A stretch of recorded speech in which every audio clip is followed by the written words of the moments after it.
So my name is Cassidy Cousens, and we've been talking about what might happen after your loved one, the intervened on person, goes to treatment. We've talked about denial, we've talked about resistance, and the next one is splitting behaviors and triangulation. And this can actually be a pretty simple instructional video, just to keep you apprised, because I know they've been a little dense up till now. So a split is very simple.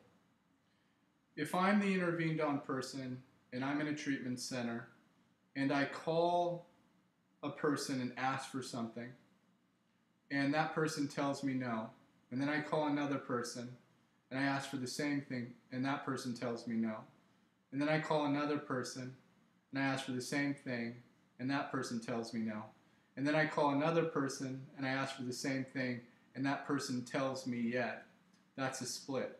So in the barest form, it's just a type of manipulation, and there's going to be certain requests that are valid, and there's going to be certain requests that you get as a family member or friend of the person who's been intervened on that are not valid. And the key point is that in the same way that you represented yourself with solidarity at the point of intervention, where everybody was on the same page and everybody represented themselves as one unit that wanted this person to get well, that all these requests and all these things that are coming at you in the form of a question or sometimes a demand are addressed with the same sense of solidarity. And it's usually pretty simple. I mean, most programs in the United States are going to allow some sort of experiential activity to unfold during the treatment process, or they might take your loved one shopping, and there's going to be some necessities involved in the treatment process. For goodness sake, someone might just forget underwear, right, and need underwear during the treatment and not have any and have to go shopping to buy some undergarments. What you don't want to have happen is you don't want these really simple things to create conflict between all of those that were involved in the intervention. And the way that you can prevent that from happening, the way that you can prevent yourself from getting split, is to have sort of one representative ultimately that has the answer to these questions. And they're usually around money. You know, they're usually around something to do with a demand or a request related to buying something or spending. And what you don't want to have happen is you don't want to end up in a situation where a bunch of different people are saying different things to the person who's in treatment. There needs to be a singular message throughout the process in the same way that you wanted a singular message at the intervention. And so what I often advise people to do, let's say you're in a nuclear family, mother, father, let's say you're in a divorced family, mother separated, father separated. Designate a person that's going to answer questions around financials, it's going to answer questions about requests or demands, or at least stay on the same page with the people that might have the capacity to be able to fulfill those requests. In that way, you don't end up in a situation where you're split and, you know, one parent is on one side of the treatment and the other parent is on the other side of the treatment. One parent is saying no, the other parent is saying yes. And it doesn't matter whether your family unit is intact or unintact.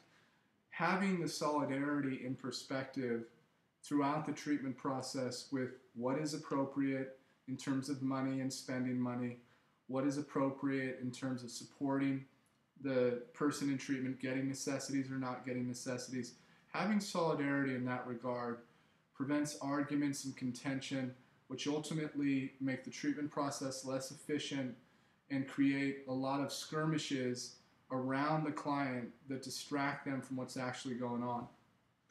At the end of the day, there's not a lot required to live in a treatment center. All you have to do is be there. Food is provided.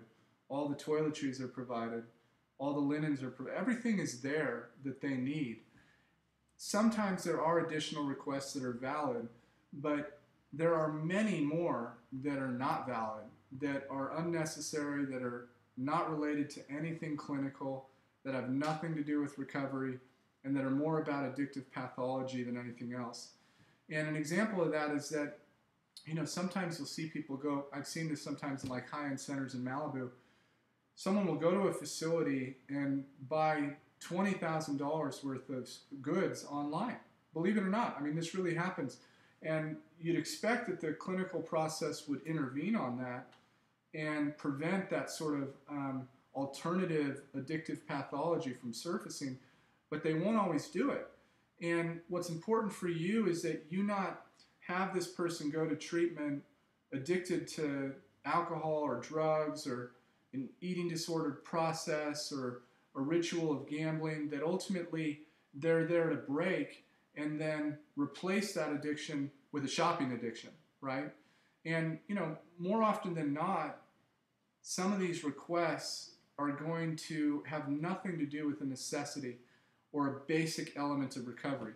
Like the last time that I saw a client, reach out to their family and say, would you please send me some motivational literature? I mean, I don't even know if it's ever happened. I mean, the reality is that most of the people that I've seen go to treatment from the point of intervention are asking for money to spend on clothes, and that's just, it has a place. There is a level of appropriateness with all that, but you have to make sure that you don't end up saying no and your husband or ex-husband or parent says yes, because once that happens, one of you is good and one of you is bad, and the solidarity is broken, and you end up in these very complex situations where you're arguing amongst each other and trying to convince one person not to send $100, to only send $50, and everything but a focus on the client is taking place. So that's really the essence of a split. The essence of a split is when a person in treatment requests something, doesn't get the answer that they want, goes to another person, requests something, and keeps doing that until they get the answer that they're looking for. What you're hoping for as a unit of people that participated in this intervention is that everybody's going to be on the same page in that regard. And the best way to do that is to assign a singular voice for the client, the person in treatment, that all requests should go through that person.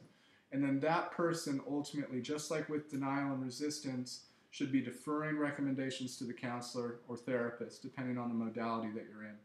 So what I would do if my loved one was in treatment is I would essentially say this. Let's say I got a call. The client requested that I give them, send $100 so that they could go do X. I would say, absolutely, I will consider it. Let me talk to your therapist and see what they say. And when you defer the recommendation, you shut down the avenues of escape for the addictive pathology. They're centered in themselves. They have to focus on the treatment process. They can't fix themselves with shopping or spending, and more attention is paid to their core issues. And ultimately, that allows us to make that allows the facility to make a more accurate diagnosis as to what their real needs are in order to sustain a process of recovery. In terms of the other side of the split, it's a triangulation. And this is a little more dense, but just to keep it really simple, if the person in treatment says something to someone and then something else entirely to someone else, that's a triangulation.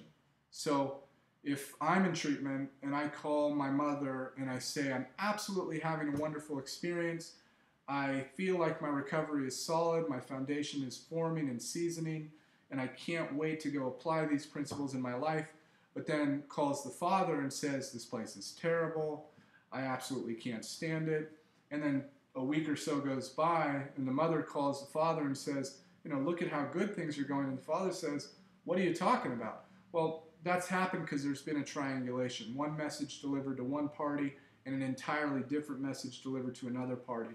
And believe it or not, that's really part of the addictive pathology, to keep all the players on different pages so that they can get confused and eventually into contention amongst themselves, taking the focus off the client themselves.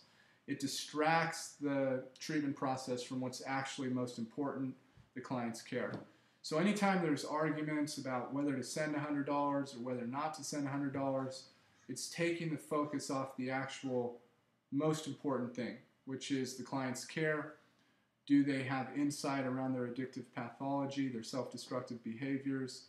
Are they willing to take recommendations? I mean, that's basically it. What you want to see is you want to see someone that's becoming aware that they have a self-destructive problem and that they're willing to fix it. And anything that gets in the way of that topic for them is potentially very detrimental to the clinical process and ultimately the treatment success. So in terms of splitting and triangulation, the response is very simple. Again, just like with denial and just like with resistance, defer recommendations to the facility. Remember, you vetted this program, you've examined their philosophy, it made sense to you, you got to back their play. All right? So I hope that made sense, and we'll see what the next video brings.